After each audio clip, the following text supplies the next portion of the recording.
And with that, I want to welcome you all. My name is Nathan Scott, and I'm the Executive Director of MassEnergize, and you are joining us for our February Community of Practice meeting. It's a pleasure to have everybody here, and I look forward to the presentation tonight. We have some speakers, but we're also going to have a good amount of time for sharing and some Q&A. And giving you some updates on what MassEnergize has been up to. So thank you all for joining us. And I'm going to start by sharing the floor with my colleague Megan, who's going to be telling you about our upcoming annual conference. Megan? Hi, everybody.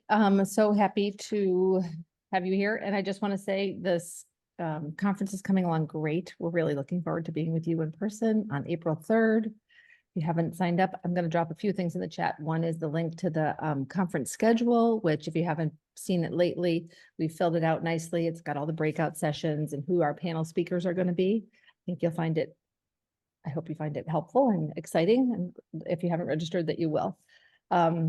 If you could also spread the word to other people about the conference, that would be helpful. We don't really have, outside of our own group, we don't have access to a lot of other grassroots people in the state, but we're trying to build that. And so we would love for you to pass that along. I wanted to say, day of the conference, we could use a little bit of help.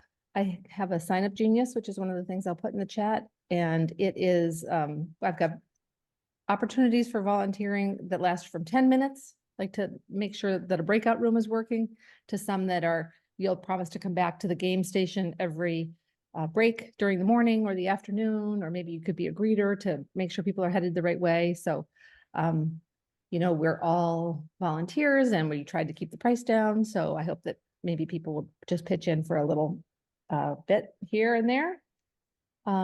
Spread the word, sign up. Oh, and the other thing is I'm working on a breakout session on fundraising, and I have a wonderful moderator, and I'm looking for anybody else who might like to be on the panel besides my dear friend, Catherine White, who is here in Medfield, and she earlier today said that she would, but I'm also dropping into the chat in just a minute, a link to a spreadsheet, because maybe you just have a great idea. And I might come back to you and say, could you just give me your great idea in a little bullet point paragraph sort of thing? And we'll be putting together some resources for that breakout session, but I think it's going to be one of the good ones as well. So sign up, please help if you have fundraising, and spread the word.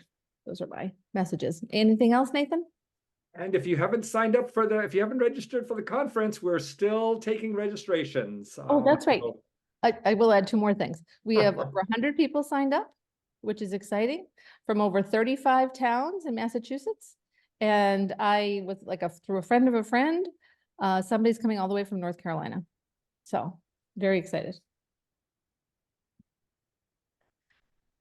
That's Great. all. Okay, well, thank you, Megan. So yeah, before we get into kind of wider sharing, I'm now going to turn it over to Amy, who's going to give you some kind of an update on some of the things we've been doing with our software. Yeah. So welcome everyone. Many of us, or I'm not sure, maybe all of us have community pages with MassEnergize. One of the things we've been working really hard at is creating a new type of page called a campaign page, where you might want to feature certain actions for a specific period of time. And we're using this for our plugin project with Acton, Framingham, Natick, and Wayland. And I just wanted to highlight it. It's coming. You'll be able to check it out. We'll give a tour next month. It's not quite ready, but you'll be able to check it out next week at pluginmetrowest.org. So that's the preview of coming attractions. For today, I'm curious how many people on this site would want to post, how many people on tonight would want to post an event to their community's page, regardless of whether you're a community admin or not. If you have the desire to post an event, just raise your hand, like you know something.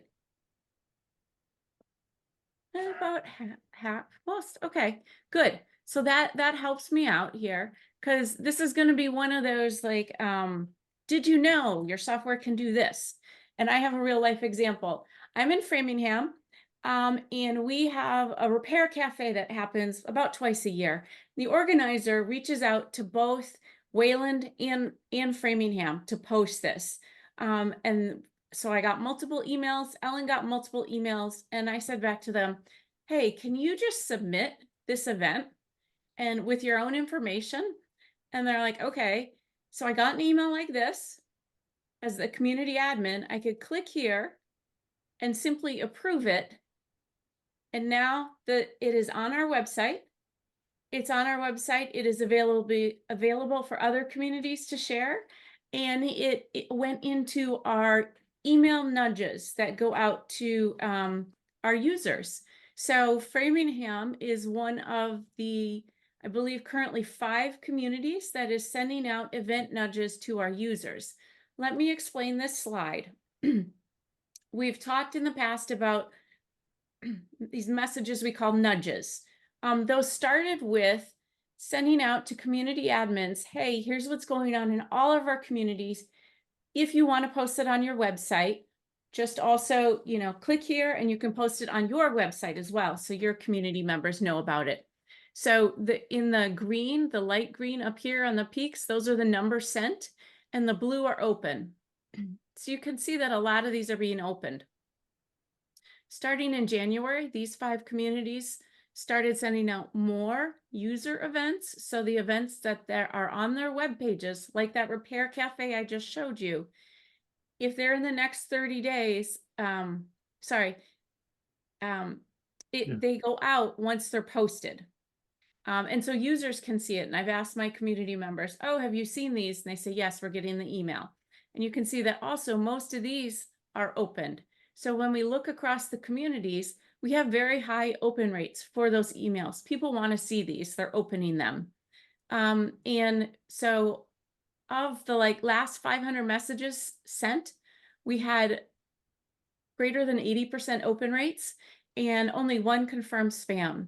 So just to open it up for a quick poll about, we are thinking in the next couple months to continue to refine the way nudges are done. And we have some thoughts, but we'd love to have just 3 minutes of input from people on what their experience has been, or what they would like to see out of nudges to activate in their community. So I have a question. I'm not exactly sure what a nudge is. For instance, earlier today, I got an email that says see and share events from other communities. Is that considered a nudge? Yes. And That's is that going to every member of Energize Acton? No, those type are only going to community admins. Okay. Are there other nudges that are going to everyone? Yeah, there are other, Amy, maybe you could pull up an email of a recent nudge. Basically what happens is the system, as soon as you post an event, Karen, and I think we should change this part, but if you post an event in your community, within, I don't know, a day or 2, an email goes out to everybody in that community saying, hey, there's a new event in your community. So you don't have to just rely on your newsletter to do that. I think in the feedback session, we should talk about the timing on when those go out. But if you've posted a new event and you don't have a newsletter going out for a little bit, or you the software has an ability for us to just send an email saying, hey, there's an upcoming event in your community. And that's what the nudge is right now. Can I just Sorry, let me just show you quick an example. This is an example of what goes out to users. And one key thing is, if people want to change their notifications, they are able to do that at any time. So you can see here the repair cafe, even though, so that's what we're talking about. Okay, and Carol Lynn, looks like you've got a question as well. Yeah, I do. Sustainable Stowe every month has what we call our climate library chats, and basically because we originally started, we work with the Randall Library, and we bring in speakers that some are nationwide, like Doug Ptolemy, is that his name? And some are local, and some are just various issues, and they're all somehow climate related. Sometimes it's emissions, and we brought in 3 heat pump experts recently, and all kinds of stuff like that. So every month, and we pretty much blitz social media next door and everything to just let people know. And I'm wondering if this is a tool we could use to reach out even more, because we had Sabine from 350 Mass talk to us about what youth are doing in Germany and everything in terms of climate.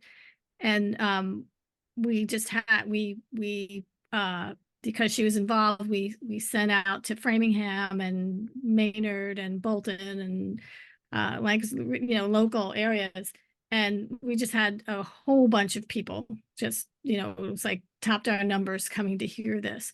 And some, Maynard people were saying, why don't you include us all the time? Because we'd love to come and hear these talks. So I'm just wondering if this is appropriate for us to send to MassEnergize and have them distribute it to the MassEnergize communities. So it's not in person, it's all done by Zoom. And the short answer is yes. Yes, okay. And you can even just you can add an event and then someone will approve it on our end. So I don't know, Brad, would they add it to if you to the Stowe So we're having some events added to a site, kind of a generic site called Energize Massachusetts. And that would some of the Green Energy Consumers Alliance events, for example, they add those just like Amy showed you, and they get submitted and we approve them and they show up. So you could do that too if your community's not published. It's nice if you add it, because then you'll check that the text looks okay and stuff like that. And yeah, I create all the flyers, yeah, so good. that's part of my job. So if I could, okay. So I guess when we get ready, so we're still bringing our site up. But so I would say even before you get ready, you could always add them to the Energize Massachusetts site, and then say that you're willing to share it. Then all the other MassEnergize communities will get a notice saying, here's an event that Stowe's doing. Do you want to also promote this in your community? So you could do that right away. Okay, that would be great. Because sometimes, we have just, national speakers come in and free, and, now and then we have our senators come in, and that would just be mostly local communities that would be interested. But we've done all kinds of topics that are related to climate. So That's Great. Great. Okay. Karen, do you have another question? Yeah, actually, it's sort of follow-up. So I did find the nudge that I got. So Energize Acton sent out its February newsletter on February 3rd. And then on February 5th, we got a nudge, but it was only about one event. So I guess my question is there a way for us to have some control over the nudges? Because the nudge came right on the heels of the newsletter. And then it also kind of, I don't know, because it only mentioned one event. I don't know if it gave people kind of the wrong idea, because we're trying to do these sort of theory and practice, these kind of paired events. So anyhow, it's just really good helpful. feedback. It's super good feedback, Karen. I actually have the same feeling, which is I want to control when the nudge goes out. I believe, Brad, it's programmed now. So as soon as you post the event, the nudge goes out within a day or two of that. So the problem is we in Wayland might post an event a month beforehand, but if I just sent out a newsletter about it, I don't want to do that. So one of the things in our queue is to give you maybe some more control over when that nudge goes out. But right now it goes out, Brad, this is correct, right? Within a day or two of when you post it, and there will not be a subsequent nudge about that event. Right. And users only get a nudge maximum once a week. So if you post an event today and then you post an event on Wednesday, they might not hear about the Wednesday event until a week from today, something like that. We try not to send an email every time that you do something. They're going to get consolidated. I think it just ends up having a perverse consequence, because it makes you, you want to post the event when you know we're going to do it and start promoting it. but the nudge goes too soon or at the wrong time. So that's the feedback from Waylon. I would say like more control Mhm. around when this happens, because the more helpful nudge is often like the week before, just as a Right. reminder. And so that, I don't know, Karen can also chime in more. Yeah. Yeah, ditto. I mean, especially when you're doing campaigns where you might have staggered events, Mhm. and you kind of want to give people a sense of that. But anyhow. Okay. So, Awesome. so there's a request in the chat, Amy, for once again, just in summary, how do you create a nudge? So you create an event in your community and it goes out. If the nudge is turned on, let's see, this is Newburyport probably doesn't have them on yet.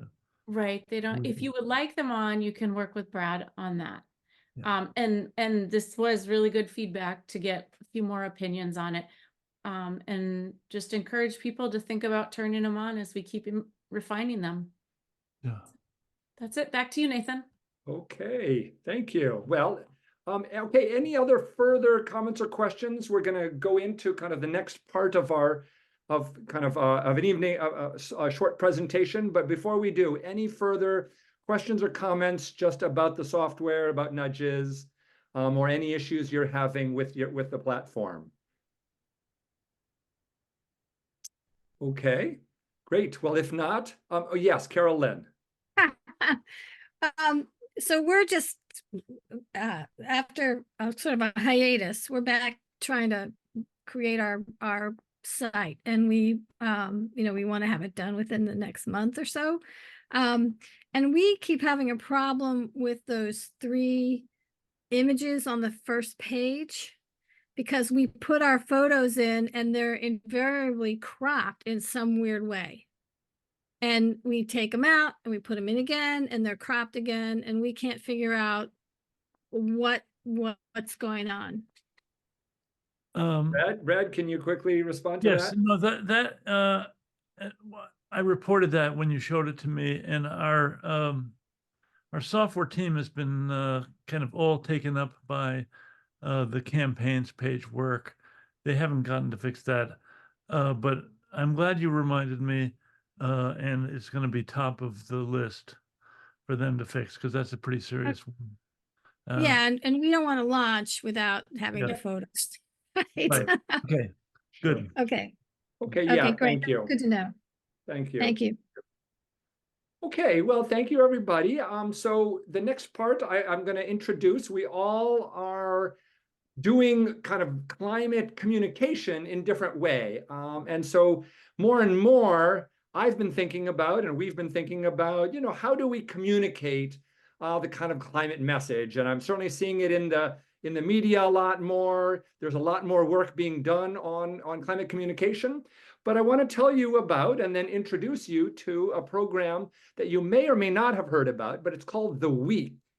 And the week is, and John, who's here representing the week, is going to tell you more about it. But the week is really an attempt to look at and engage people in climate conversations in a new way, in a very empowering way.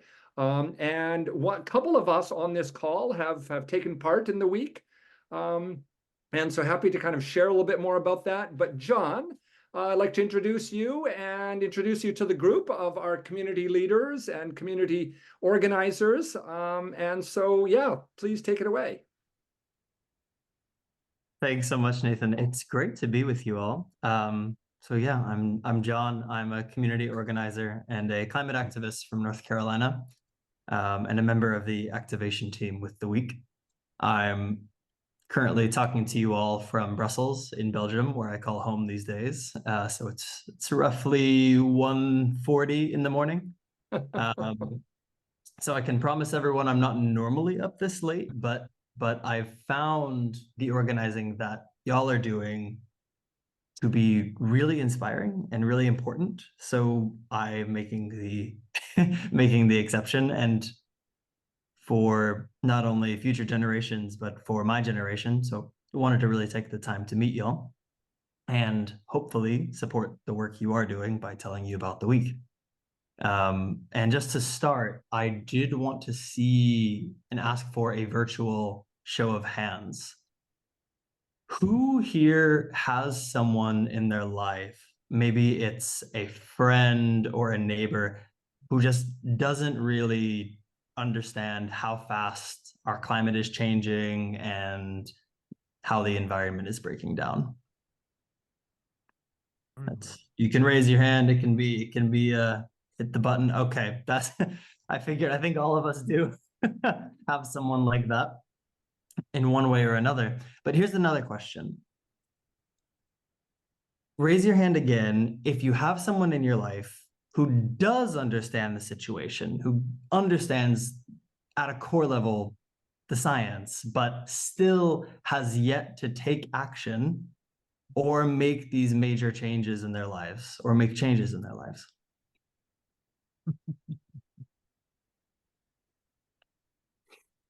So thanks everyone for humoring me. I appreciate it. I wanted to ask you these questions just because these are some of the core reasons as to why we built the week. I think at this point, we can understand that the science behind the climate crisis, can be abstract or complicated for people to understand, but still, it has been decades now that scientists and community organizers have been shouting about the environment, and the information itself is out there. But this playbook of give people the facts and they will suddenly wake up and take action just doesn't work. It didn't work for smoking. It didn't work for AIDS, and it's not going to work for the climate either. And we can see that clearly from that second group of people, which taps into this deeper emotional barrier for people. I mean, talking about the environment can be really overwhelming. Is literally like discussing the end of the world for people. And it can feel really disempowering to look into that abyss. And this makes it really hard for people to grapple with the topic and look at concrete ways that we can take action now and build a better future now. So we built the week to do something about all of this. And in practice, what the week is a powerful group experience and mobilization tool that anybody can use for free to spark these really brave conversations about the climate crisis and what we can do about it individually and collectively. So it does this by taking people through sort of a transformative emotional journey over the course of 3 documentaries and norm-shifting group conversations. And to give you a better image of what I mean, especially since we're speaking about documentaries, I would love to show you a 2-minute trailer of what the experience actually looks like. That's Hi, great. my name is Helen. And I'm Frederick. And with a group of friends, we've created this thing called The Week to really look into what's happening when it comes to the climate and the environment. Hey everybody, welcome to The Week. Bonjour à tous, bienvenue dans The Week. Hi, and welcome to The Week. Good morning, good afternoon, good evening. Glad you're here. My name is Frank Johnson. My name's Ashley McClure. John and Holly Arbuckle at Singing Pastures Farm. My name is Yancey, and I'm really glad that you're here. So in practice, we invite you to meet 3 times over the course of a week, hence the name The Week, with a group of friends, your family, or colleagues. Each time we'll share a 1-hour documentary film with you and then suggest a conversation you can have in your group for 30 or 45 minutes to explore together what you could make of this all. It's a journey shaped kind of like you. Episode 1 is the hard one where we go down to you and we will dare to look at the reality of what's coming. It's hard, but it can also be a relief, right? We no longer need to try and tune out the bad news. With episode 2, we'll go a level deeper to understand how did we get here and is there a way out? With episode 3, we move up the you again, and it's all about us, you, me, and what we can do, very concretely, and how rolling up our sleeves can actually bring us lots of joy and meaning. At first, we shared this on video calls with some friends during the pandemic. Hi, I'm Elaine. And they found it so powerful and important that they kept sharing the recordings with their own friends and colleagues. We decided, let's turn this into films Everyone tells us that it's a pretty unique experience, one that will stay with them for quite some time. If this sounds intriguing, it's actually quite simple. You know, you can invite some friends or colleagues, you choose 3 dates, and off you go. Yeah, so we can't wait to share this with you.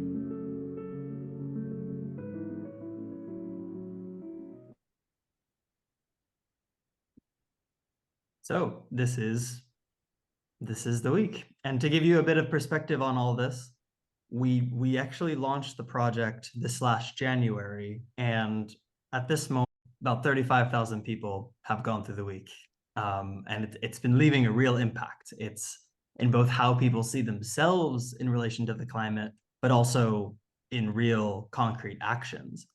So people do really leave excited to get their hands dirty and try something new. It looks like 50% of groups of people who come together and do the week meet together for a 4th time to talk afterwards about what they want to do next. And 83% are feeling that the week increased their sense of agency. And I think that this excitement, that momentum of organizing a screening of the week that it brings, can create these beautifully brave and powerful moments that could help MassEnergize communities create or mobilize their entire neighborhoods and beyond, and even the people that we raised our hands about, to join in actions to do things like reducing greenhouse gas and pursuing environmental justice. But I've spoken about the week a bit. I would love to pass it to you, Nathan, and to you on the MassEnergize team to hear about, how it was for you. Sure. Yeah. Well, thank you. So John, yeah, I want to just share with the community that Megan and I, and perhaps others, well, let's just see, is there anybody else who is already familiar with the week or has gone through the process? Okay. So the week is as you can see, it has a kind of both a European as well as kind of a North American presence. I think it's really gaining ground in Europe and increasingly here in the US as well. My experience of the week is that really it's the community conversation that I found to be so powerful. I mean, we all do a lot of reading, we all do a lot of, kind of watching different climate videos and that sort of thing, I think on the personal level. But one thing that the week really kind of, demands or expects or asks is that you don't do this by yourself. You do it with other people. And I think that's one, for me, that was one of the powerful aspects of the week. Is like, no, we know that you have a lot of information as an individual, but the point of this is to share it, to share your reflections, to have conversations, to be accountable actually in the conversations afterwards. Like, hey, what do you want to do and how can I support you? So that was one of the aspects of the week that I found to be very powerful, was the kind of the requirement that it be done collectively. And I've heard Bill McKibben say, if there's one thing you can do, for the climate, is be a part of a community that's doing something, because, we all get so isolated. So that's one aspect that I thought, was very powerful. And I really felt like this could be something. We just wanted to offer it to any of the MassEnergize communities who wanted to offer it as an event, to organize the week. So any number of ideas could come out of this. But maybe before I go on, Megan, not to put you on the spot, but Megan helped kind of organize a showing of the week or a viewing of the week for several of us. Megan, do you want to add anything? Sure. We ended up with a group that included a friend of mine from high school who lives in California. My brother, the doubter, who would always, when we talked about statistics, he'd always like pull something else out and say, look at this, look how they're skewing the data. A friend of mine from Medfield, Nathan, a friend of Nathan's. We were just trying to get a core group. That might have been it, 5 or 6 of us. What was good is Nathan, Kirsten, and I had decided we would do it. And so we found the times that worked for the 3 of us. And then we invited other people to join us for those 3 times. I kind of recommend that because if you have 12 people and you're trying to find the times, I'm not sure that's ever going to happen. So like take a couple people and then just go, right? So Nathan found a friend and I got my friend from high school. Other people were interested, but it didn't work. So that was nice. And it was great. It was great. It was as 3 1.5-hour commitments. It really was. That was it. Our group didn't get back together, although we have been emailing.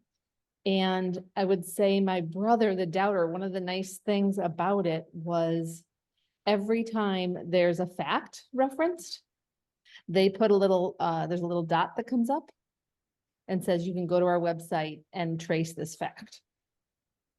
So when they talk about, it's a species that have been declining, you can go and look that up. And that was really powerful, right? It takes all the questions away. Like you want to,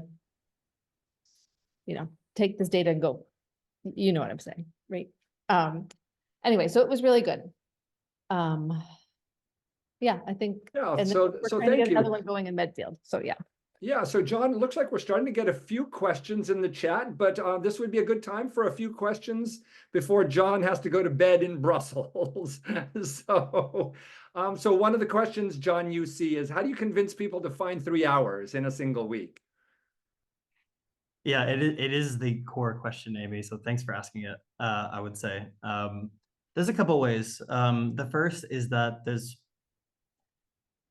no way around it in a sense, and that's it's the way it's built. So it's people have to either make time if they really want to go through it.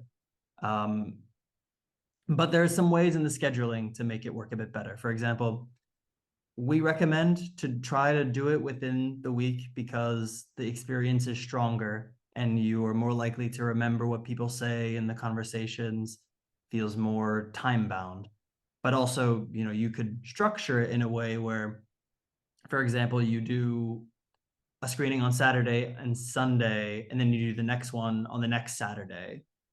Or you do it, 3 consecutive days that you all have committed that you have that time available. Or you can do a hybrid screening even. You could do 2 online during the workday and then do that last screening, which is the joyous one, all together in person on a weekend, for example, or vice versa for the first episode. So there's flexibility like this. I would say it's depends a lot on the group, but for the actual convincing part, we have made it so the messages about what the week is and why it's impactful and what you can expect to be all automated once you actually sign up on the website. So you'll be receiving those emails and you can either forward them as an organizer or enter their emails of the people who would be joining, and then they'll receive it. So at least they'll know about the content, and that can take a little bit of the weight off your shoulders as an organizer. Yeah, good. So John, here's another question in the chat. What's an example of one of the solutions that a group has come up with? And the other, you see the second part of that is, does the week have pre-designed topics for people to discuss? So what example of the solution, the group, like a next step, essentially? Yeah, or to address climate. When people get together, what are some of the things that they have decided to do to address the climate crisis? Sure. Well, I'll give you an example from back home. I'll just use a North Carolina example since it's close to my heart. There's a school in Durham, North Carolina, called Durham Academy, and the sustainability coordinator of this school, who heard about the week and liked it quite a lot, brought it into the school actually and wanted to use it as a way to get this school to commit to a school-wide approach to sustainability, which they had been dragging their feet for several years. She'd been the sustainability coordinator now for more than 5 years, hadn't seen any progress. And she organized a screening of the week with first with teachers, then with the administration, then with teachers and the administration and students. And recently, about last week, I was speaking to her, and it looks like they did finally give a school-wide commitment to sustainability, largely, she thinks, because of the week. So you can have these you can bring the week into a setting where you have your own objectives. Like, for example, MassEnergize has next step actions that y'all would like to see communities do. The week is sort of a built-in plugin there. But if communities or if people do the week as like a standalone thing, then we also do provide resources and a list of actions that we actually share in the third film that people can do by themselves afterwards. So whether that's changing the way they consume or, joining actual climate actions and protests, continuing to learn, having these conversations with their families or where places it normally is not discussed and breaking that silence. So there's a lot of different actions. And does the week have pre-designated topics to discuss? The conversations after each film, we have a specific question that we prompt the group to ask themselves. And there's also, you don't need to be some professional facilitator to actually have those conversations. We give you a video that facilitates the structure of the conversation, so you're not just left flailing if something goes wrong. Yeah. Okay, so we're almost out of time, but another question. Well, Ellen, I'll let you ask your question. So John, there's sort of a duality in my brain.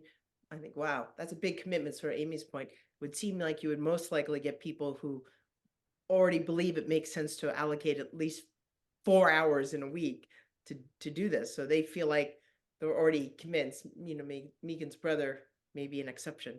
And so for those folks, they're already sort of interested. So what is the new thing they walk away with? I'm just trying to imagine asking anybody to do this who's already motivated. In my world, they're already doing a bunch of stuff. So what's the additive here?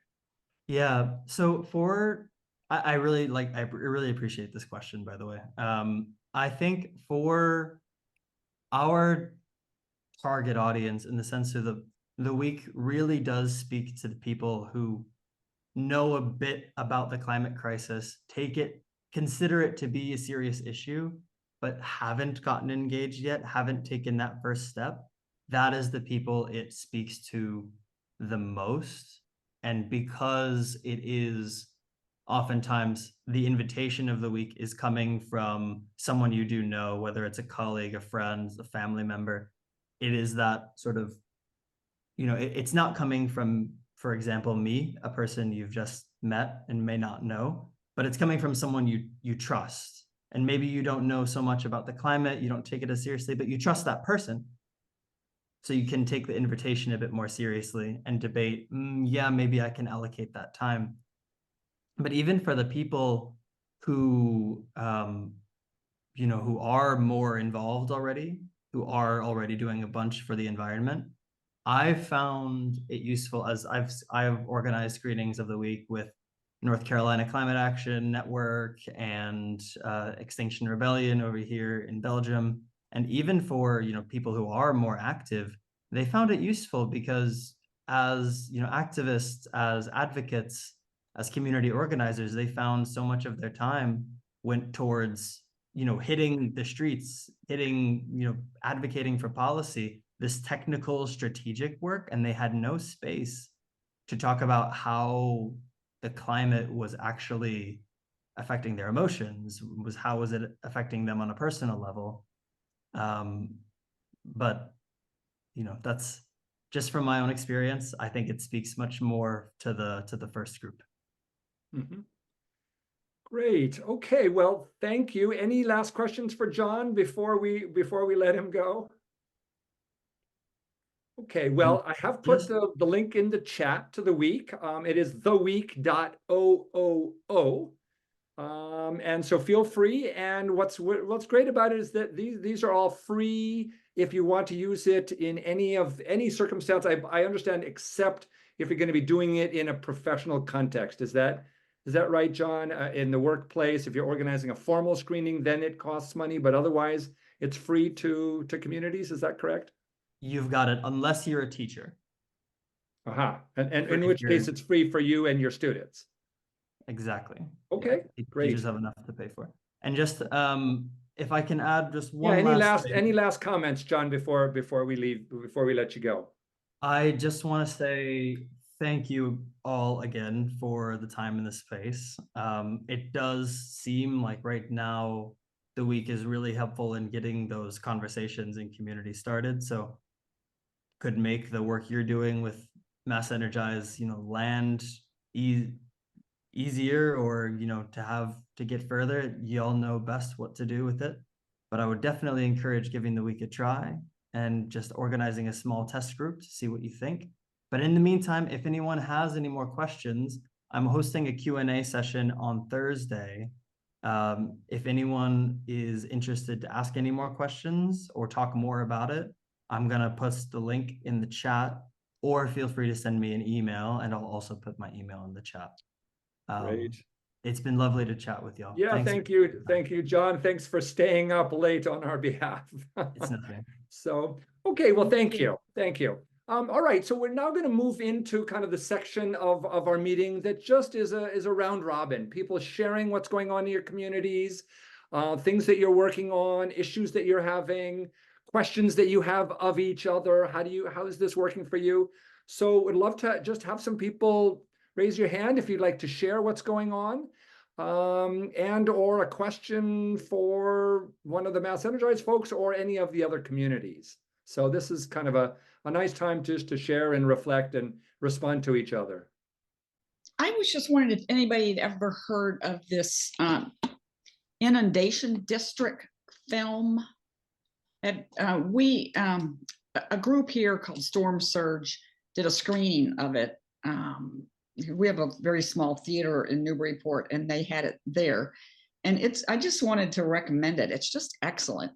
Has anybody ever heard of it? It's oh, you had, okay. Have you seen it?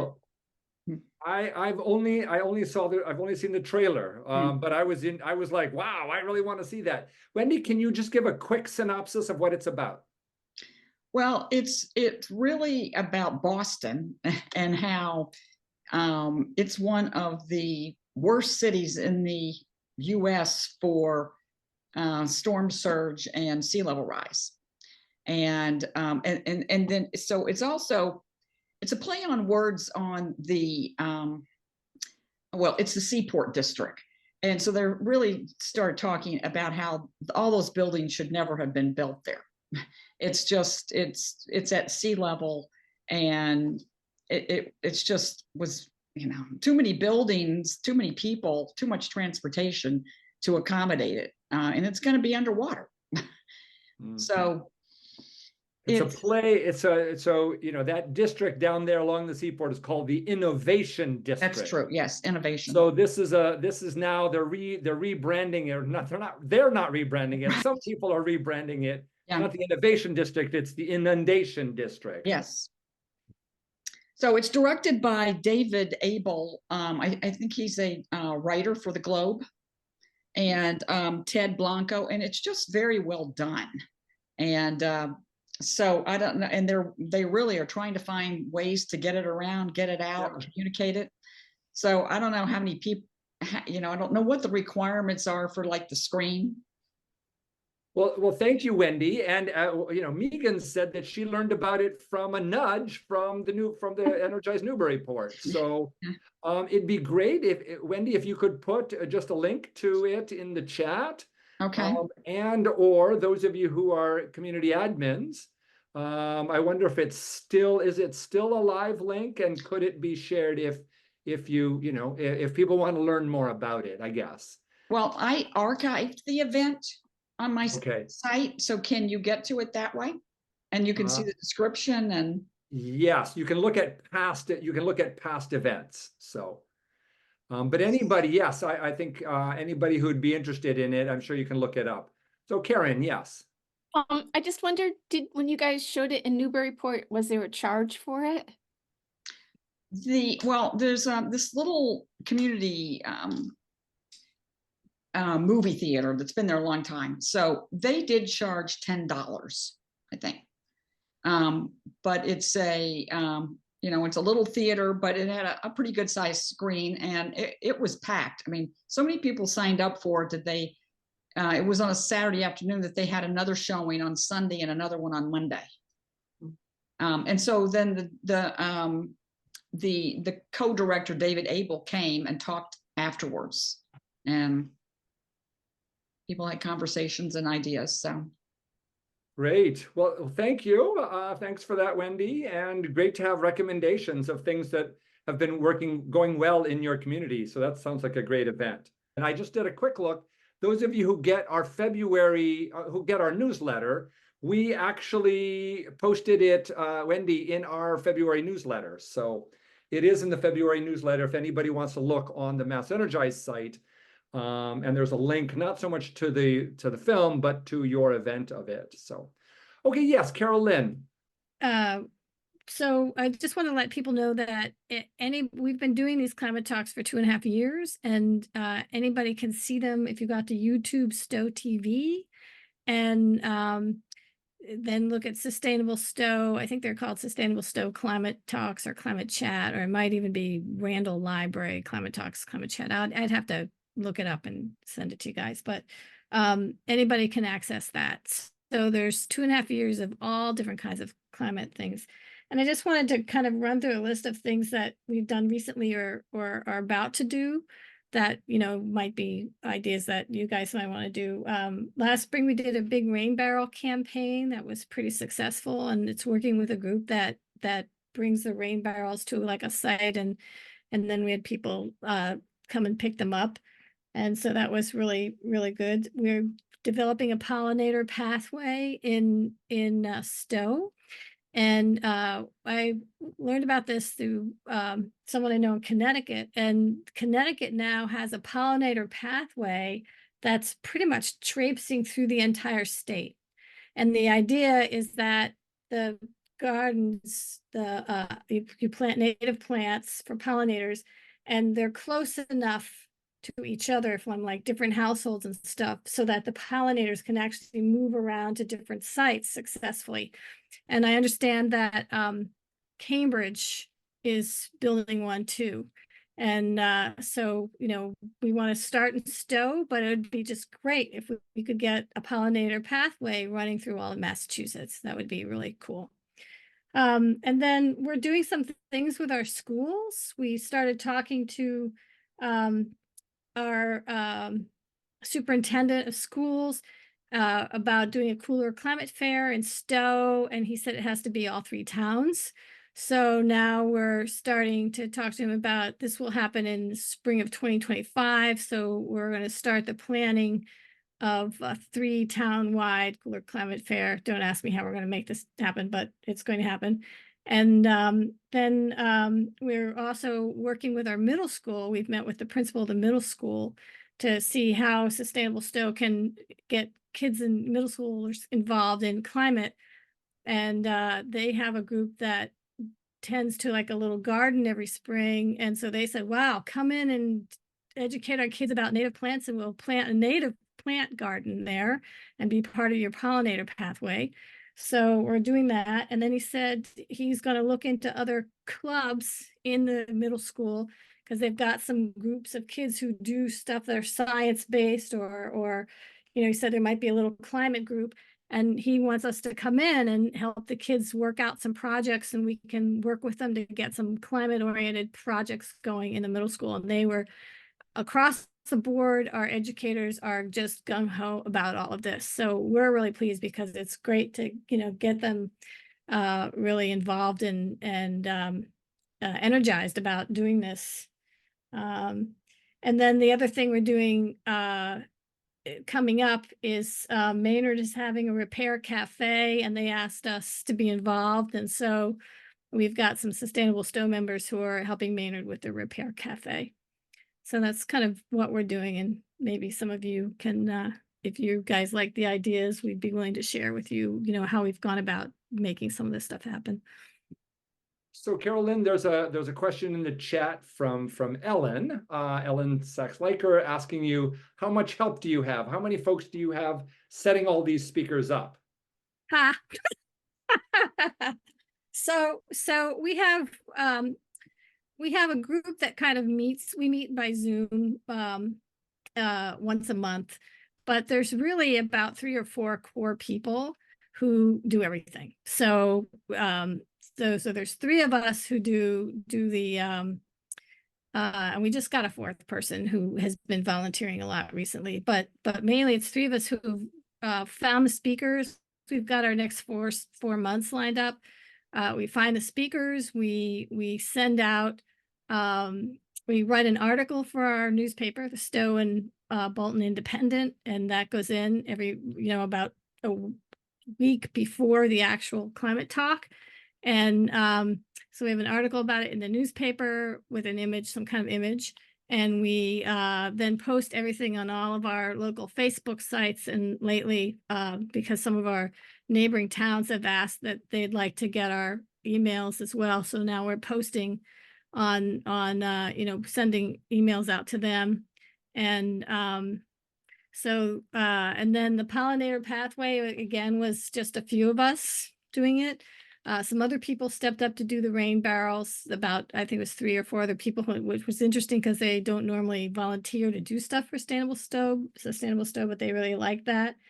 And there's 4 of us who are involved in right now with the schools in terms of the Cooler Climate Fair and the middle school. And we're hoping that we can get, once we get something that more planned with the schools, we're definitely going to need more people for the Cooler Climate Fair, but we'll be recruiting from Lancaster and Bolton, which are the 2 neighboring towns. But we're hopeful that we can get more people involved. A lot of our Sustainable Stowe people are got kind of pulled out of Sustainable Stowe and are now sitting on the Stowe has created a Stowe Green Advisory Committee. So it's an official town committee. And the purpose is to write our climate action plan. And they're at a point of a draft now. I was on that committee for 2 years, but bowed out after 2 years to really help Sustainable Stowe, because we really need people on that, sort of the hands-on, feet on the street group. And so we're looking to have our launch of our climate action plan late spring when we have our Spring Fest. Great. Thank you. So yeah, we're definitely things are busy in Stowe. Yeah. And we keep trying to recruit people, so hopefully. That's great. That's great. Well, congratulations. Sounds like you're doing a lot. So yeah, I tell people if they ask me if I work, and I say I work full time for free. Right. Any other community want to share what's going on in their, either issues or successes or questions?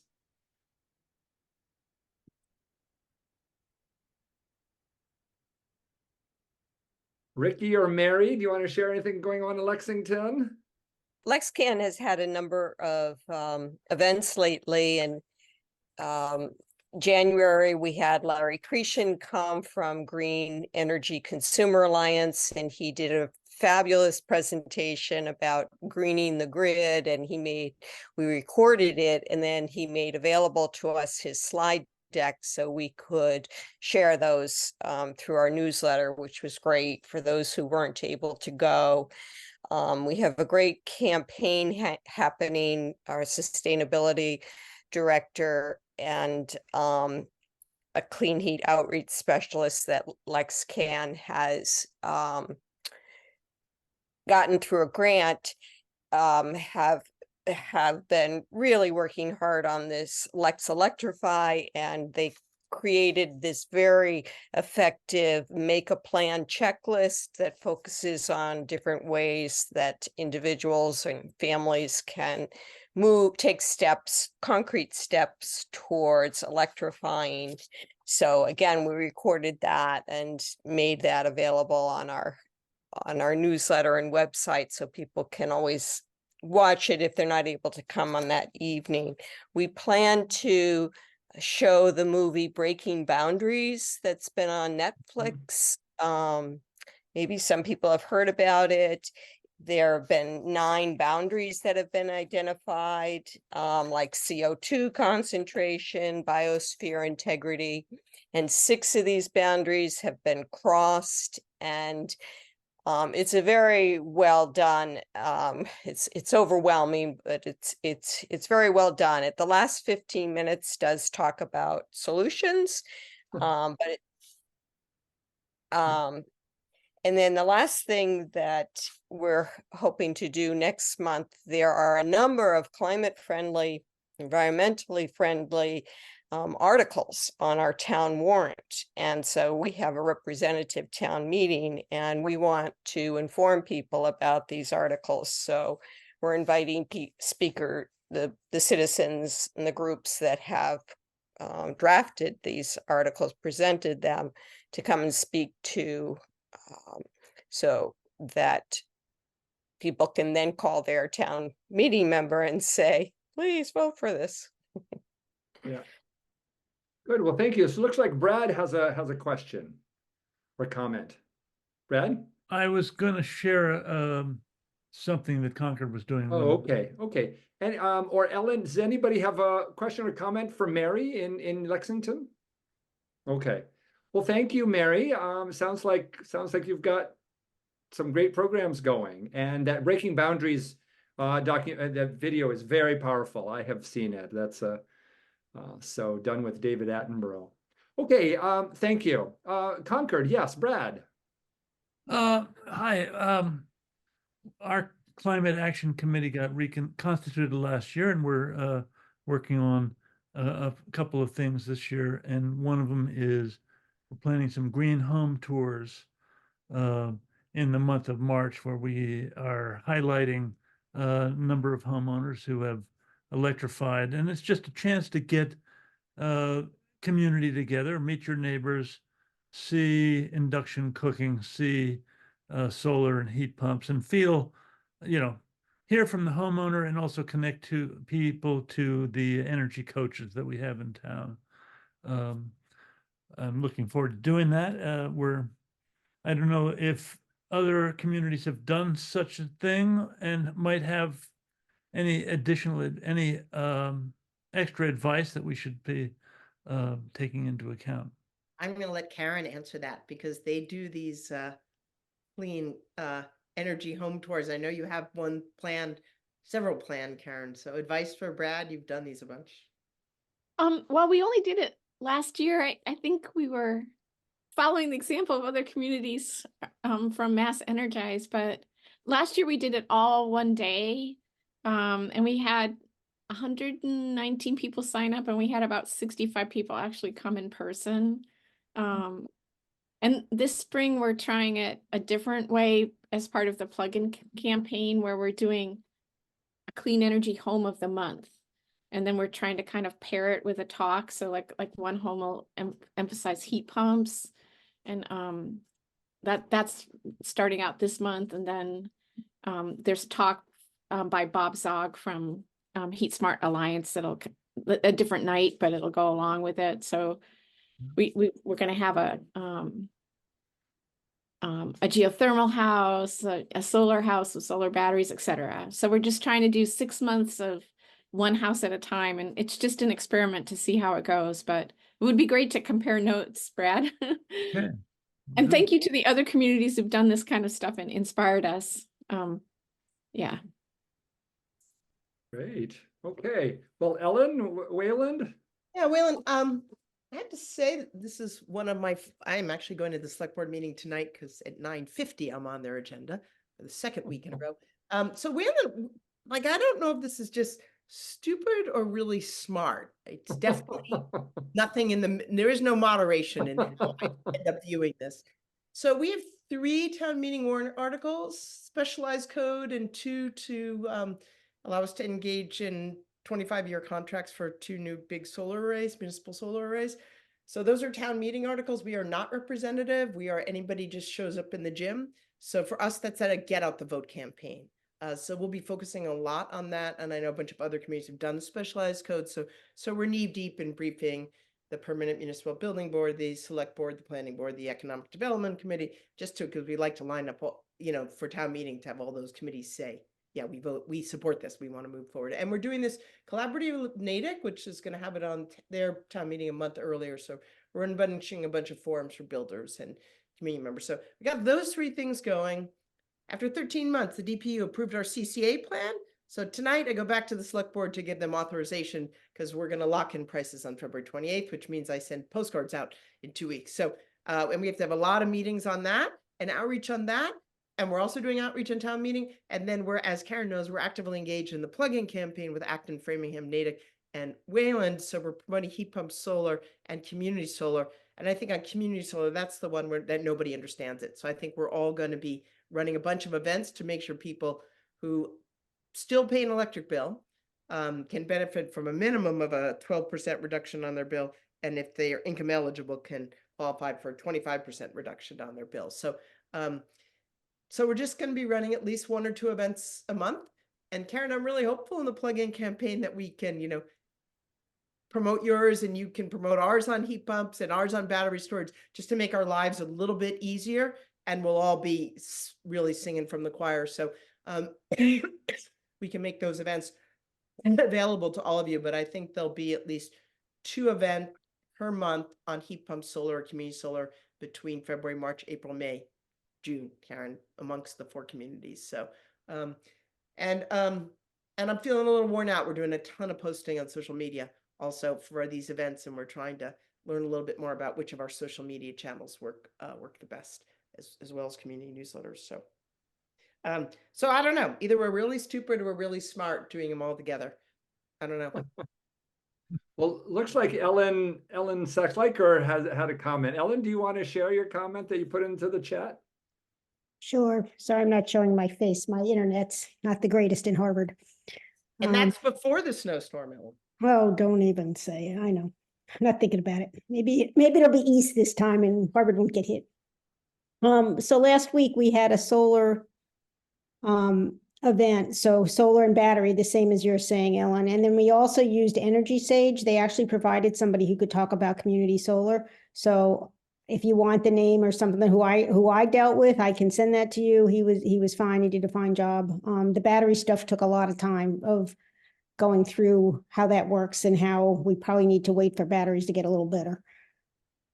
Yeah, I think we ended up doing an RFP with MassEnergize to find a community solar vendor for market rate and for low income, and we've selected them. Can we say who they are yet, Nathan? I think we can. I think we can. Yes, we have signed MOUs. So yes, we can, Ellen. Yeah, so we're going to be working with Sunwealth to promote the income eligible community solar, and with Nexamp, both of those have space in the Eversource East territory, which I know does you no good, Ellen, in your MLP.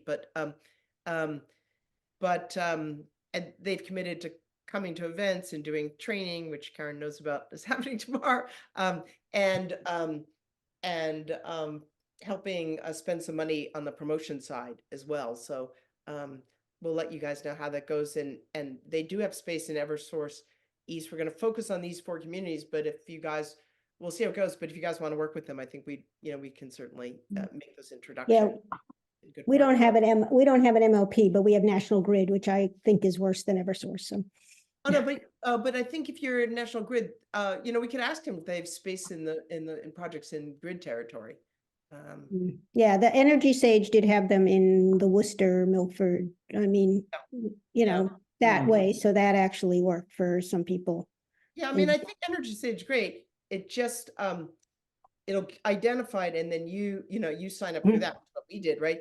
I think what we're trying to do is have a collaboration with these a particular community solar organization company, so that they'll come out to community events and they'll do some of that outreach with us, Ellen. So that's so we could your grid, huh? So anyway, we'll let you know how that goes. But we've done it before with one of them in Wayland. We worked with Sunwealth before, and they came out to a bunch of events at our housing authority, and it was great. They were great. All right, that sounds interesting. Great, thanks. Yeah, Ellen, we can talk offline about it because. Yep. No, maybe that's something we should do too. Yep, sounds good. Okay. Okay, Karen, you've got a comment or question? Well, I just wanted to mention it's not really an Energize Acton thing, but maybe Fred Davis would want to talk about it. But the local synagogue congregation Beth Elohim did a solar carport project with SunWealth. And their project was recognized by the Department of Energy this year and last year and won one of the Sunny Awards. So which ended up being a total of $12,500, I think. Anyhow, they're having a special breakfast on Sunday, April 7th, and supposedly Congresswoman, what's her name? I should remember. Trahan. Yeah, Lori Trahan. Supposedly she's going to come and give SunWealth and leadership at Congregation Beth Elohim the award. And it's going to be a panel talk as well. So if anybody's interested in community solar that's already happened, you might want to check Congregation Beth Elohim's website for upcoming events. I think we're going to try to advertise it on Energize Acton too. So, but great. Something that worked. Yeah, thank you. I just want to share, as long as we're on the congregational Jewish theme here. In Wayland, we reach out through all these. We have like 4 community newsletters, and we have 6 faith-based organizations, and one's a temple that we've just had trouble working with. And I sort of said, hey, we're promoting this event. We have all this plug-in stuff. We'd like you to be in your monthly newsletter. And they're like, oh, we don't have the newsletter, but we email our congregants. They actually have a really big congregation, so it seemed confusing. And then he just wrote me back and he said, you know what? We'll always advertise it if we can co-sponsor. And I'm like, sure, co-sponsor. And we've gotten this now from 2 groups in town. The Wayland, the local Democratic group, Wayland Dems. I'm sure many of your communities have the town Democratic, whatever it's called, Karen. But if they're always looking to share information with their members, their constituents. So we've now had 3 of them say to us, we'll promote it, but only if we can co-sponsor, which kind of seems like a win-win. And I wouldn't have normally reached out to them to say, hey, do you want to co-sponsor? But it was kind of a lesson to me. And so I'm going to now, for our slate of things in the spring, say, hey, do you want to co-sponsor all of these? And it was, and the guy wrote back to me, said, like, that's a win-win because you're organizing it. We get to promote it. We're always trying to, I don't know. It was just kind of an aha to me that I hadn't had before. Mm-hmm. Okay, anybody else would like to share what's going on or questions or concerns they have in their community? So it looks like Karen's got her hand up, and then we do have a few things we want to say just before we wrap up. But yes, Karen. And Karen, you're muted.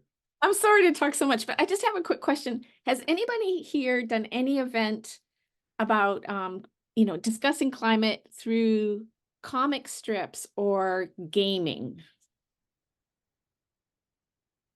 When you say gaming, can you clarify what you mean by gaming?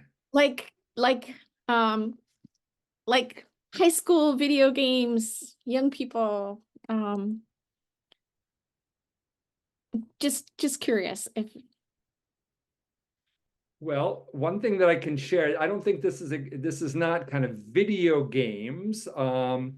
I think so. At our conference, we are going to be having some climate games, but they're going to be a little more simple. They're more tactile. I think they'll be kind of geared for a somewhat different audience than the kind of the high school video game group. But there is a group up in Andover that is working on that's working with on a kind of a youth sustainability fair, and I think they've got some interesting resources that they're planning to bring in kind of to appeal to the high schoolers. I don't know if you know Mary Pritchard in Andover, but she's working on a youth sustainability fair and had reached out to us about some resources and some of the things that they're doing. So I can put you in touch with her. Thanks, sounds cool. Yeah. Okay, well, we do have okay, did I see another hand? Yes, Carol Lynn, you've got a hand. Could you also give me her Mary Pritchard's Sure. email, because however, because that would tie right in with the Cooler Climate Fair. And if we could get the kids to come up with some cool ideas and work Ah. on some of this stuff would be great. Yeah, so I'm gonna request that you send me a message just reminding me. So I'm Nathan I'm putting my email in the chat. And I'm happy to share. So I'm Nathan at MassEnergize.org. Okay, great. So yeah, just send me Carol or whoever, just send me a note and I'm happy to share that resource. Okay, Thank you. so we do have one other thing that several of you have heard about the plug-in campaign, the plug-in Metro West campaign. And one of the things that we did for that was we developed a survey. And I think you might have heard us talk a little bit about the survey. But Ellen, can I have you just explain kind of how people could access the survey if they wanted to use it in their communities? Yeah, this is a survey that asks, and Karen has seen it because used it in Acton, that asks people about their attitudes related to heat pump, rooftop solar, and community solar. It asks what's motivating you, what stood in, if you've already done it, what stood in the way, or if you haven't done it, what's standing in the way. And then at the end, we ask people about if they've taken green actions, and that allows us to segment the data so we can see views amongst what I would call the super greenies versus moderate greenies versus less green. Thus far, the responses have mostly been of the highly motivated climate early adopters. I would say, for example, 40% of them had heat pumps. But the data is really interesting about what they're telling us and what we're learning. And you're welcome to use it. It's a URL link. We can give it to you if you want to use we can send it in the follow-up meeting. You can take the survey and decide if you want to use it in your community. We can share with you the data just for your community. And we can also share with you the data for everybody. And we give you a report that does both of those. We're using Alchemy, which is a survey tool. It's another engagement opportunities, as we've said before. We're just looking to get people engaged. I think we've got over 320 responses thus far. In Acton, Framingham, Wayland, and Natick, we are seeing some differences amongst the communities, which is a little bit interesting. And it could help inform some of your thinking on outreach and when they tell you kind of what they think. So if you're interested, we could definitely, is anybody interested in using it? I mean, you could just put the link in your newsletter, Phil? Megan? So Karen, you're already doing that. So is there a question about it? Because we can certainly, if you write to Nathan or we can just send you a link to it, and you can use the link. We can also, if you really want to use your community, we'll make the first question, add your town. It says, which town are you from? And right now we have 5 towns, which Mary includes, not Lexington, and other. But if you want to be able to look at the data for just your town, you need to let us know and we'll change that question and add your town. So if Ashland wanted to use it, or Medfield, Megan, then we could do that. Yeah, great. Phil, did you have your hand up, or was that you want to make a comment on something else? Yes. So I can email Nathan, and what am I asking for? Instructions on how to use the survey. Would you want to use it in Concord? We can chat about it. Brad certainly knows a little bit about it, but we can certainly. I don't know, Joe, if you have it handy. We'll send in the follow-up. I don't have it off the top of my head, the link for it. Yeah, and you can use it. And then if you want to use it in Concord, we'll just adjust one of the questions, Phil, so that we'll be able to send you a PDF of the answers for Concord only, or Concord compared to everybody else, like if that's interesting. Thank you. Easy for us to do that. Megan, you guys might be interested in Medfield. Okay. And somebody else, was it Nina? I couldn't, I was trying to read body language. Yeah, looks like Wendy in Newburyport. Yep. And also Ashland, possibly. We're really early stages yet, but we're trying to figure out how to reach people. And it was interesting to hear that you had different responses in different times. Yeah, we'd love to be doing some more work in Ashland. So that'd be great. So Nathan and Joe, just make a note of this and we can send a follow-up specific to you guys on Yeah. what to do with this. And, we'll give you the link and you can just take the survey yourself. And then if you guys want to do it and add your town, you'll see the question we need to add, just let us know. Then we'll give you the link to it and you can have at it. Thank you. Sounds good. Great. When we were- Okay, yes, Megan. I was just gonna say, when we were getting started in Medfield, the surveys were excellent because everybody can take them. And then you ask them if they'd like to join your email list. And then you've got names. It was really, like, we would add 200 names at a time. So I highly recommend a survey, whether it's this one or something else you make up as an engagement tool. Yeah, Great. good. Okay, yeah, Wendy. Where did you get your email addresses to send? Were they from your MassEnergize websites or? Ellen, can you respond to that? I think maybe to Megan first, like you Oh. sent, how did you get the survey out? And then I'm happy to say how Sure, we put it in the newspaper, we posted it on our community group websites. We maybe had a flyer in the school packet. That sort of thing. And So I the- think we're the same. Like we had an initial list of about 300 or 400 people who were interested in the Solarize campaign that we ran in 2010. That was our initial list, really. That was about 300 people. And then we've just sort of been growing it organically at events and organically. But for this kind of survey, we've gotten much better responses, not off our newsletter list. We have about 800 people on our newsletter. We're a town of 13,000 people, 4,800 households.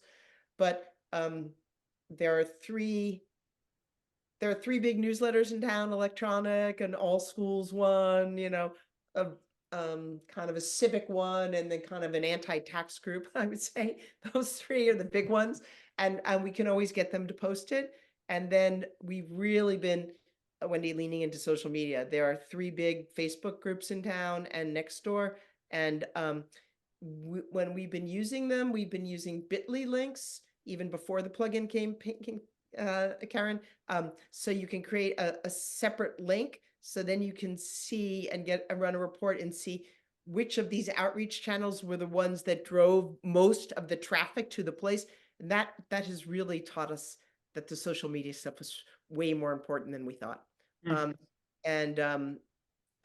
I think that's really, and then in town, we have probably like 5 or 6 people that have big personal email lists, that have 300 or 400 people on them. And we call those people our influencers, and we'll get them to do targeted things like this too. And sometimes we've worked with other groups like Sudbury Valley Trustees when we were co-sponsoring something or sending out something, particularly if it resonated, or like pollinators or something, it had questions on that and other questions related to other things. So okay, thanks. Yeah, great. Okay, well, before we wrap up for the evening, I just want to remind everybody, Megan had said at the beginning, the MassEnergize conference is coming up in the beginning of April. Those of you who are coming, we'd love you to help spread the word. And as I said, we're also looking for volunteers who are willing to kind of just help out, staffing tables and helping out. We're actually going to have the games table, Karen, if you want. We're going to have somebody who's going to be kind of facilitating the games at the conference as well. So looking for a variety of things. Some of them going to be really fun. So looking forward to having you joining us. And the link to the Sign Up Genius is in the chat. And what we'll probably do is we'll add it to the resources that when they go out about the community meeting as well. Okay, so Phil, it looks like you've got a question before we need to wrap up, or is there something else you want to say? Yes, I just, I'm looking for anyone who has any experience with Nation Builder or Google Workspace. And I posted my email address in the chat. I'd love to get anyone's personal experience with it. Thank you. Great. I can connect with you on that. Not on, on both, actually. Yeah, good. Okay, well, if nobody else has anything else they want to ask or share, thank you all for joining us on this pre-storm Monday evening. Stay safe, everybody. And I hope, I hope the next few days are calm in the storm, and look forward to seeing you at our next Community of Practice meeting, which will be Monday, March 11th. So you will be hearing, you'll be getting some emails about that. We'll send you a reminder, but just so you remember, it's the second Monday of every month. And so the next meeting will be March 11th. Thank you.